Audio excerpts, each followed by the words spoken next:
Alright. Hello, YouTube, or whatever platform I put this on if YouTube doesn't last. This is my backyard, and someday, in my garden, and someday a food forest, permaculture style.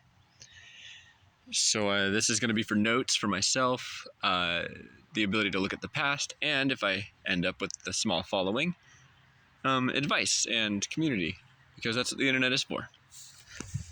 So, here's the garden. This is a wood chip pile that I've started digging into this week. It's been sitting there for about a year. I've had a few other wood chip piles. This one is brand new. My phone's not doing the zoom function, but that's all right. There were two others down there that I've also depleted. I'll show you those in a minute. Trellis for some squash that isn't growing. This is a pathway that I've had to create because I just did some modifications. Let me see if I can get this open. This is my gate system because our dog likes to squeeze in here and mess things up. Brand new trellis I just put in for some acorn squash. We've got black-eyed peas here. A tangle of tomato plant. It's not good, but I refuse to trim it because I want more green material right now. I don't really care about getting food at the moment. Although I did just make some great spaghetti sauce with what I did get from it. This is potato plants, and we've been having a Colorado potato beetle problem. Or, I guess, infestation, but permaculture, not a problem. Just a design problem. These are wood chips I just put on a couple weeks ago. They're just being watered, and I'm trying to plant squash because it's a great way to prevent weeds if it starts growing. And it's lots of green materials and hopefully squash. It is right now like the end of August. It's August 30th. This is a little walnut tree that we're hoping survives. All these looking kind of yellow. These are my... I hope you're still recording. And these are my Swiss chard plants. That and these little guys. They're not growing very fast. I'm going to water this bed before I leave for work tonight. There was just a jumping spider here, but he left. There are lots of jumping spiders. Love them. Some wild lettuce. That whole thing in the camera, it's wild lettuce. I just chopped that down so the tomatoes get a little more sunlight. This is some kind of melon. I'll show you the melon here. I forget what it's called, but it is an alien-looking melon, and it's grown all the way up through this trellis. Trying not to step on my acorn plants. All the way up through this trellis, along with the sunflower. And they're kind of climbed in and out. Another trellis here for those.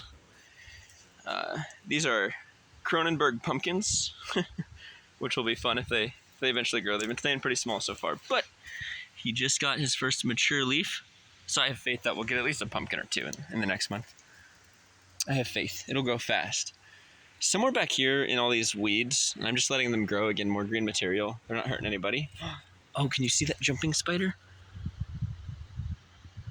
He's right there on the camera, right there. I can't zoom in right now, I don't know why. I need better camera someday. But I love spiders. Love spiders. I love seeing them around. They're a wonderful predator. I saw 2 spiders today that both had caught bugs. Okay, more potatoes back here because hell yeah, potatoes.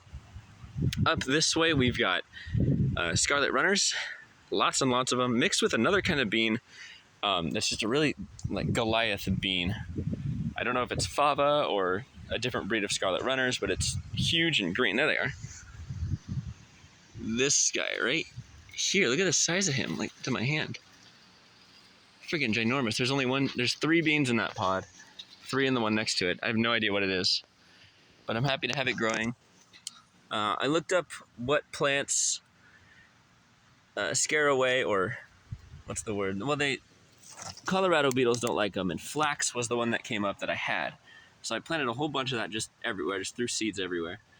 And these are more black-eyed peas that I need to harvest at some point. So that's... Oh, and then this is like a giant mint plant.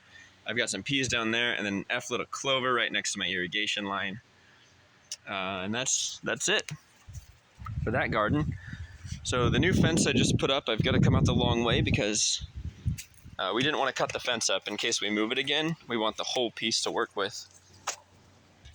So we decided to make it a little inconvenient to get in and out of the garden. These hooks are just old shower curtains. Thought that was fun. I love using old things to make things happen. There we go. Hooks right in. Use that stick to lever the bottom. That's a composter we built not too long ago just for food scraps, and we keep it to just food scraps. Try not to put like grass clippings or anything. Grass clippings, they go toward the major compost, which are these big old piles. That's these guys here. All right, so we have a fun little garden, side garden this year. We got a bunch of potato volunteers, so I decided to plant more potatoes. We have an eggplant, cherry tomatoes, another eggplant here,